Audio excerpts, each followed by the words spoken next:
Mata TV YouTube Indonesia dengan bangga mempersembahkan sebuah storytelling kekinian abad ini diangkat dari karya besar S.H. Mintarja yang sangat populer di masanya, berlatar belakang kisah tanah Jawa masa lampau, tepatnya di penghujung kejayaan kerajaan tanah Jawa dengan judul Api di Bukit Menoreh. Pada kesempatan yang sangat baik ini, kita masuk pada episode yang ke-43. Selamat menikmati. Pada episode sebelumnya telah diceritakan, si Danti menjadi tersinggung karenanya, maka senjatanya menjadi semakin dahsyat berputar-putar mengitari tubuh lawannya. Sebagaimana Ploso Ireng pun telah mencapai puncak kemarahannya. Dengan demikian maka pertempuran itu menjadi bertambah seru.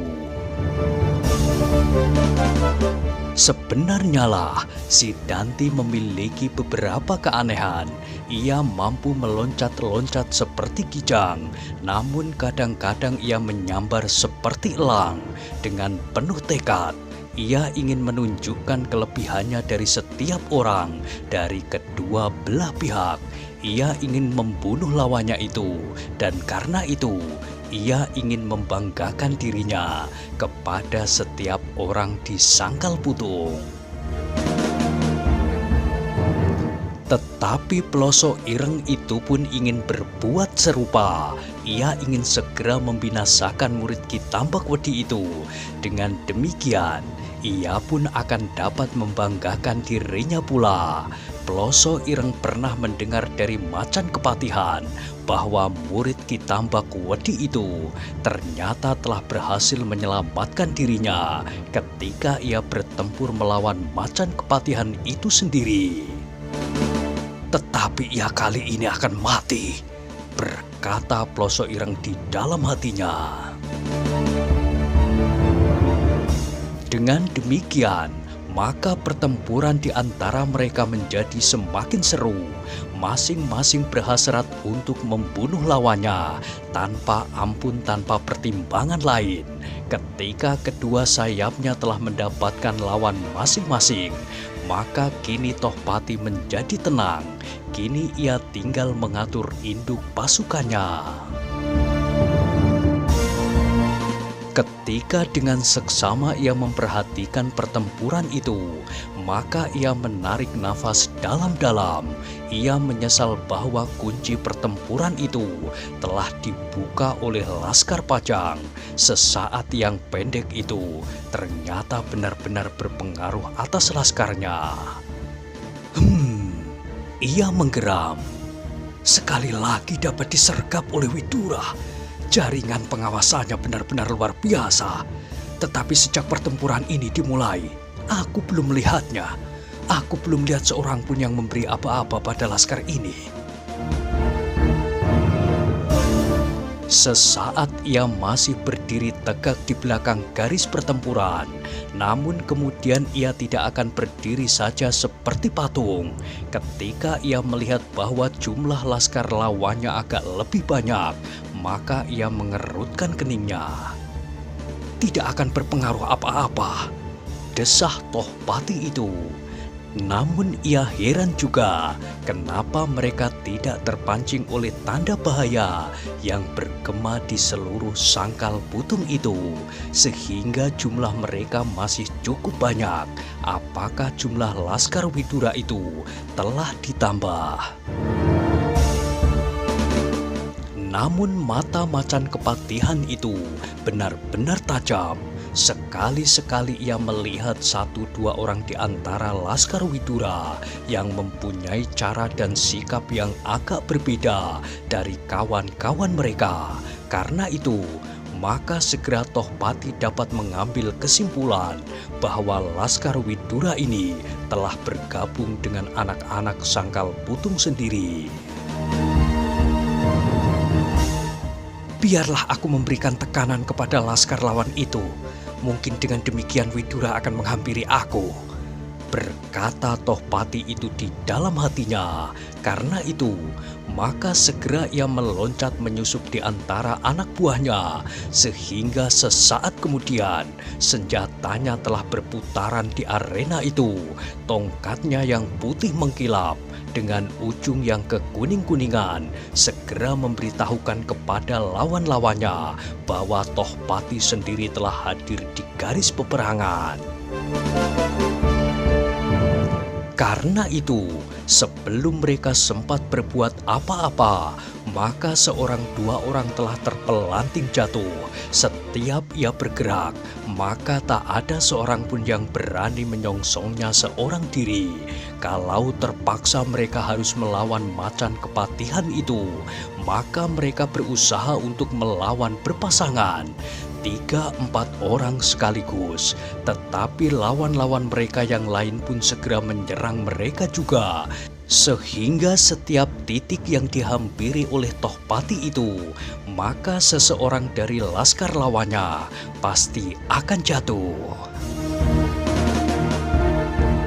Tetapi Tohpati itu tidak terlalu lama dapat berbuat demikian. Tiba-tiba dari laskar Pajang muncullah seseorang dengan sebuah pedang di tangan. Ketika tongkat Tohpati itu terayun dengan derasnya ke arah salah seorang prajurit Pajang yang telah menjadi berputus asa karenanya, maka tiba-tiba pedang itu telah menyentuhnya. Tidak terlalu keras, namun dari arah yang tepat sehingga tongkat Tohpati itu tergeser dari arahnya. Tohpati menggeram keras sekali ketika ia melihat orang yang menyentuh senjatanya itu di dalam remang-remang cahaya obor. Ia terkejut, hampir berteriak. Ia berkata, "Hei, adakah kau Adi Untara?" Orang yang memegang pedang itu menyahut, "Ya." Sekali lagi Tohpati menggeram. Kini ia menemukan lawan yang sebenarnya. Karena itu maka ia tidak mau membuang waktu bertempur melawan Widura, Siddhanti atau siapapun. Tohpati tidak akan memerlukan waktu yang terlalu banyak. Namun kini Untara berdiri di hadapannya. Maka dengan demikian ada kemungkinan ia harus bertempur lebih lama lagi. Mungkin setengah malam, mungkin lebih. Untara kini telah benar-benar siap untuk melawannya. Pedangnya terjulur setinggi dada. "Kakang Tohpati," katanya, "aku mendapat tugas untuk menyambut kedatanganmu." Tohpati menggertakkan giginya. Dengan sekali loncat tongkatnya telah mulai menyerang Untara. Namun Untara telah benar-benar siap. Meskipun Untara tidak mempunyai senjata khusus seperti Tohpati itu, namun Untara mampu mempergunakan setiap senjata untuk melawan Tohpati.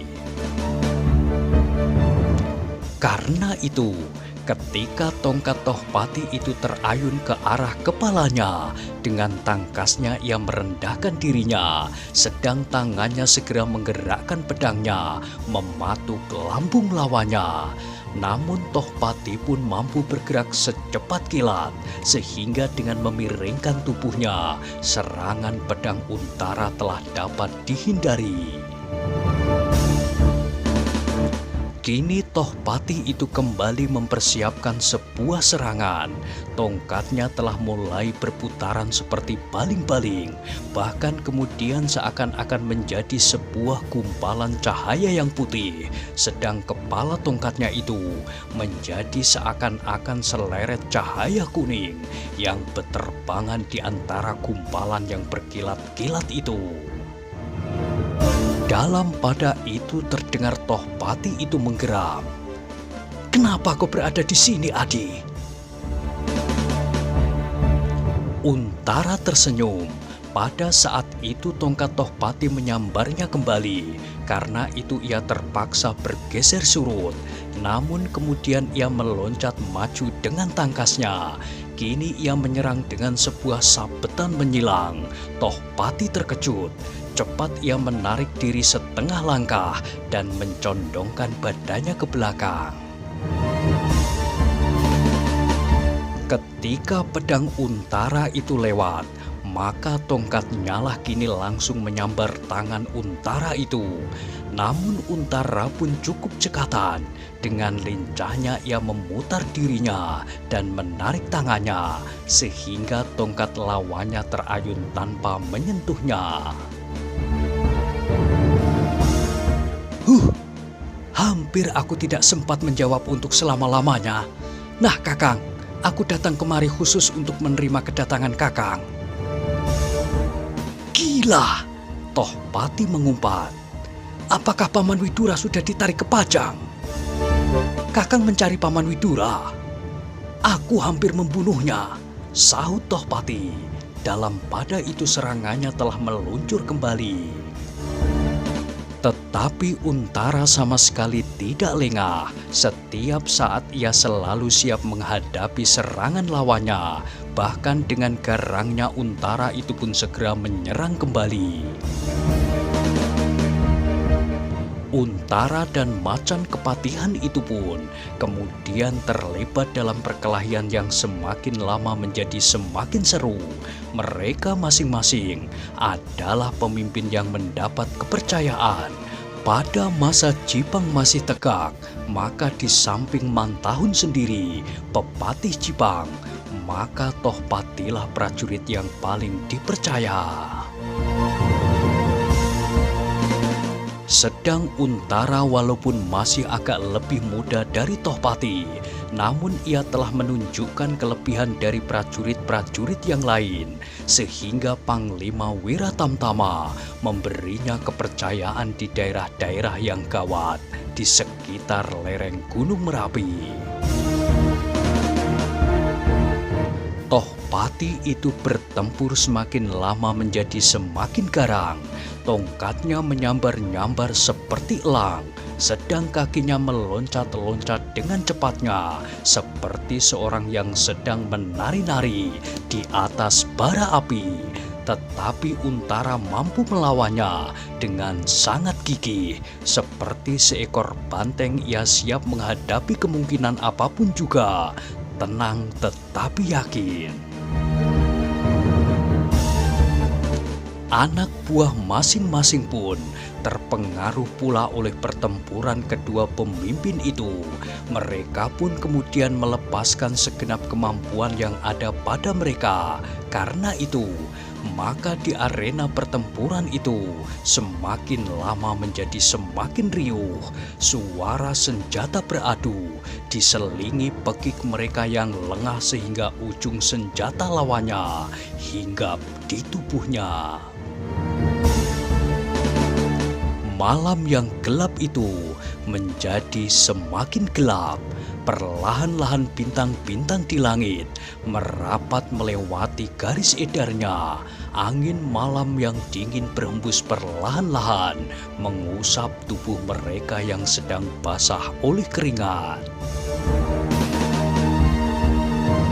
Di pinggir selatan induk desa Sangkal Putung, Widura sedang berjuang dengan gigihnya.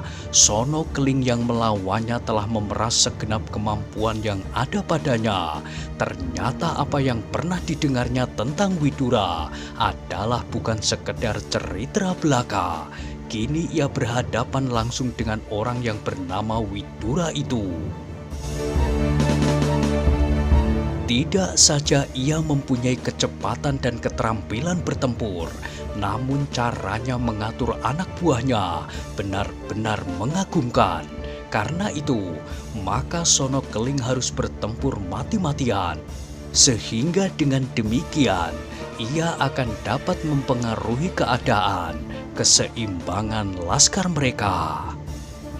Kalau aku mampu membunuh Widura, maka laskar mereka akan dapat aku cerai-beraikan, pikir Sono Keling itu. Namun ternyata Widura tidak mudah didesaknya. Bahkan semakin lama menjadi semakin terasa bahwa Widura menjadi semakin mapan. Karena itu, maka timbullah berbagai persoalan di dalam dirinya. Sudah cukup lama Sono Keling berusaha mempertahankan kedudukannya, namun laskar yang lain masih belum dilihatnya memasuki Sangkal Putung. Apalagi kemudian terasa bahwa laskar Sangkal Putung itu benar-benar sulit untuk dikuasai. Anak-anak muda Sangkal Putung sendiri bertempur dengan gigihnya di samping laskar Widura yang telah masak menghadapi segala macam keadaan pertempuran. Karena itu, maka Sono Keling itu sama sekali tidak dapat memberikan tekanan-tekanan seperti yang diharapkan, apalagi merambas jalan ke Kademangan. Tetapi Sono Keling bukannya prajurit yang berpikir pendek. Ia bukan seorang yang lekas menjadi berputus asa. Ia masih tetap dalam pendiriannya. Kalau ia dapat membunuh Widura, maka pekerjaannya akan dapat dilakukan dengan baik. Dalam keadaan yang demikian itulah, pertempuran itu menjadi semakin sengit. Laskar Widura dan laskar Sangkal Putung ternyata melebihi jumlah laskar lawan. Namun ternyata bahwa laskar Sono Keling itu memiliki pengalaman dan kelincahan lebih baik dari laskar Sangkal Putung sendiri. Untunglah bahwa laskar Widura mampu mengimbanginya meskipun jumlahnya tidak dapat memadai. Di bagian lain, Agung Sedayu masih juga bertempur melawan alap-alap Jolotundo. Laskar Citragati di sayap itu pun ternyata mampu mengimbangi lawannya. Beberapa orang laskar Sangkal Putung yang tidak saja terdiri dari anak-anak muda, tetapi beberapa orang tua. Namun justru bekas prajurit-prajurit di masa mudanya ternyata memberinya banyak bantuan. Meskipun tenaga orang-orang tua itu sudah tidak sekuat anak-anak muda lagi, namun pengalamannya benar-benar dapat memberi beberapa keuntungan. Mereka masih dapat membingungkan lawan-lawan dengan gerak-gerak yang aneh. Kadang-kadang mereka menghilang di dalam keriuhan pertempuran, namun dengan tiba-tiba mereka muncul kembali dengan sebuah serangan yang mengejutkan. Bahkan kadang-kadang mereka bertempur berpasangan dengan anak-anak muda sambil memberi beberapa petunjuk kepada mereka. Citragati yang melihat cara mereka bertempur sempat juga tersenyum. Mereka adalah bekas prajurit Demak yang tangguh di masa muda mereka. Tetapi Agung Sedayu sendiri masih saja merasa kebingungan. Ia ragu-ragu untuk segera mengakhiri pertempuran. Kalau ia segera mengerahkan segenap kemampuannya, apakah alap-alap Jolotundo itu tidak menjadi beruntung karenanya? Apakah alap-alap Jolotundo sengaja membuatnya tidak sabar dan menunggu sampai ia menjadi lemah? Karena itu, maka akhirnya ia memutuskan untuk melayani saja lawannya. Dibiarkannya lawannya mengambil sikap lebih dahulu, baru kemudian ia akan menyelesaikannya. Biarlah, katanya di dalam hati. Aku akan layani alap-alap Jolotundo ini sehari, 2 hari, atau seminggu sekalipun. Kalaupun ia masih mampu menggerakkan senjatanya, masa aku tidak dapat melawannya dengan senjataku? Dengan demikian, Agung Sedayu itu bertempur saja sekedar untuk melindungi dirinya dari sentuhan senjata lawannya. Tetapi di sayap yang lain, keadaan Sidanti agak lebih sulit. Laskar Ploso Ireng benar-benar memiliki kemampuan yang baik. Dengan dahsyatnya mereka berhasil menekan laskar yang dipimpin oleh Sidanti, sehingga pertempuran itu telah bergeser beberapa langkah surut.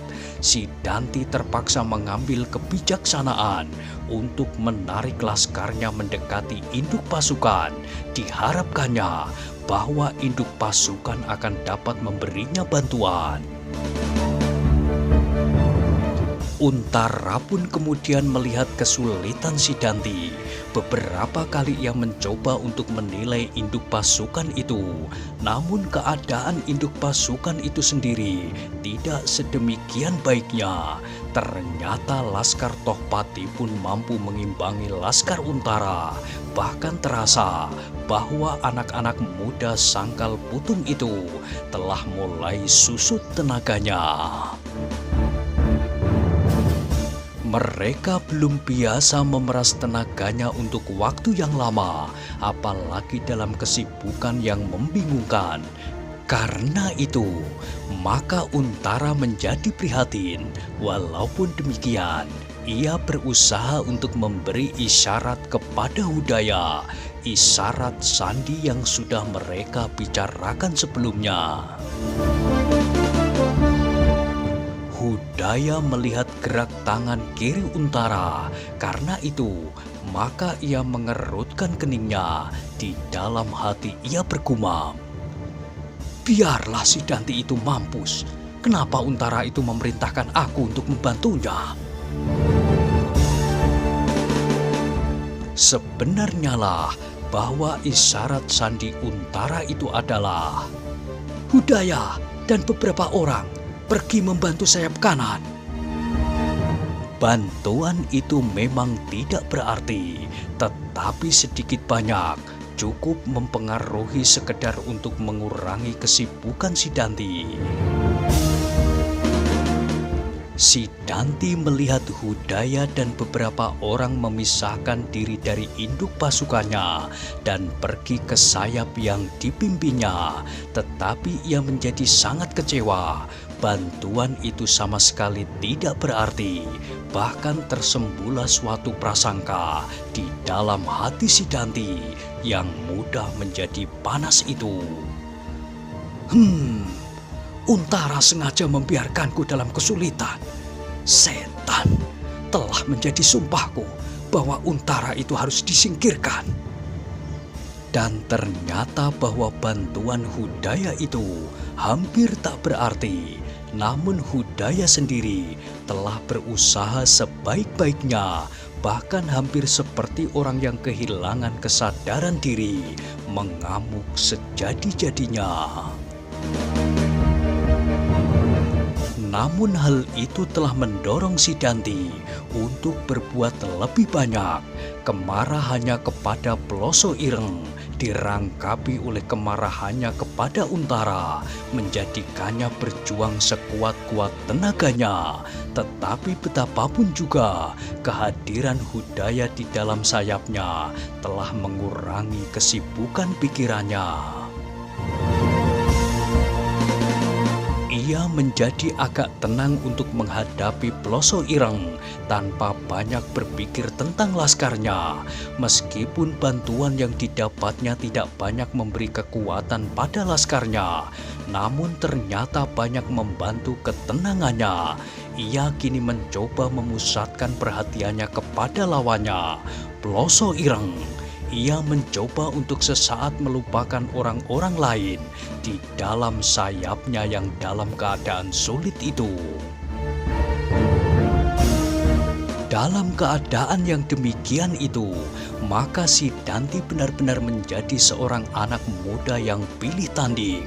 Kalau beberapa saat yang lampau ia berhasil menyelamatkan dirinya setelah bertempur beberapa lama melawan Tohpati, maka kini ia berusaha memeras segenap kemampuan yang ada padanya untuk membinasakan lawannya. Selain itu, ternyata Sidanti pun seorang yang keras hati. Sekali ia bertekad untuk membunuh lawannya, maka tak ada alasan apapun yang dapat mencegahnya. Kali ini pun ia bertekad membunuh Ploso Ireng. Seperti Ploso Ireng berusaha membunuhnya, tak ada pikiran lain di dalam benaknya. Membunuh, hanya itu, membunuh. Dengan demikian maka si Danti itu pun kemudian memeras segenap kemampuan yang ada padanya. Senjatanya bergerak berputaran sehingga kemudian seakan-akan telah berubah menjadi asap yang hitam kebiru-biruan. Senjata yang hanya sebatang, namun berujung sepasang timbal balik itu seakan-akan berubah menjadi senjata serupa yang berpuluh-puluh jumlahnya menyerang tubuh Ploso Ireng dari segenap arah. Meskipun Ploso Ireng bukan seorang prajurit yang baru saja belajar memegang senjata, namun tiba-tiba ia menjadi bingung menghadapi permainan si Danti. Permainan murid Ki Tambak Wedi itu benar-benar memeningkan kepalanya. Meskipun demikian, Ploso Ireng pun tidak segera menjadi cemas. Ploso Ireng adalah seorang prajurit yang tabah. Berpuluh bahkan beratus kali ia mengalami kesulitan di dalam peperangan dan perkelahian perseorangan. Namun berpuluh bahkan beratus kali ia dapat menghindarkan kesulitan itu. Karena itu, maka dengan sekuat-kuat tenaga yang ada padanya, maka ia berusaha untuk mematahkan gumpalan sinar hitam kebiru-biruan yang melandanya. Tetapi gumpalan sinar hitam kebiru-biruan itu benar-benar seperti asap yang tak dapat disentuh oleh senjatanya. Si Danti yang menjadi semakin bernafsu itu telah menyerangnya tanpa pertimbangan kecuali membinasakan. Sekali-sekali Ploso Ireng itu pun meloncat mundur. Ia menjadi berbesar hati ketika ia melihat laskarnya berhasil menekan laskar si Danti. Tetapi ia tidak dapat menutup kenyataan bahwa desing senjata si Danti itu seakan-akan sebuah siulan maut yang selalu mengejarnya. Karena itu, maka ia sama sekali tidak menjadi cemas. Kalau perlu ia dapat menarik 1-2 orang untuk mengganggu si Danti. Hudaya yang bertempur di dekat si Danti itu melihat kelebihan si Danti dari lawannya. Meskipun kebenciannya kepada anak muda itu sampai ke ujung rambutnya, tetapi dalam menghadapi musuhnya, Hudaya berbesar hati juga melihat kemenangan si Danti. Karena itu, maka ia berusaha untuk selalu berada di dekatnya. Ia sudah dapat memperhitungkan apa yang kira-kira akan terjadi. Sebagai seorang prajurit yang telah bertahun-tahun hidup di dalam arena pertempuran, maka ia dapat menduga bahwa apabila terpaksa, Ploso Ireng pasti tidak akan segan-segan memanggil 1-2 orang untuk membantunya. Demikianlah pertempuran di sayap kanan itu menjadi semakin ribut. Laskar si Danti menjadi semakin lama menjadi semakin sulit pula. Ploso Ireng pun semakin lama menjadi semakin sulit pula. Sekali-sekali ia meloncat berkisar di sekitar garis pertempuran, berlindung di belakang beberapa orang laskar yang sedang berjuang. Namun akhirnya si Danti berhasil menekannya semakin dalam. Si Danti pun mampu memperhitungkan keadaan bahwa daya tahan laskarnya masih lebih baik dari daya tahan Ploso Ireng, sehingga meskipun ia melupakan laskarnya sejenak, tetapi ia akan mencapai hasil yang pasti lebih baik. Sehingga karena itu, maka si Danti kemudian memusatkan segenap kemampuannya untuk membinasakan lawannya itu. Ploso Ireng pun benar-benar merasakan betapa serangan-serangan si Danti semakin menekannya. Senjatanya yang aneh benar-benar telah berputar-putar di telinganya. Betapapun Ploso Ireng mencoba mempertahankan dirinya, namun si Danti itu mendesaknya semakin kuat. Nah, bagaimanakah kisah selanjutnya? Silahkan ikuti terus kisah Api di Bukit Menoreh pada episode berikutnya. Sampai jumpa.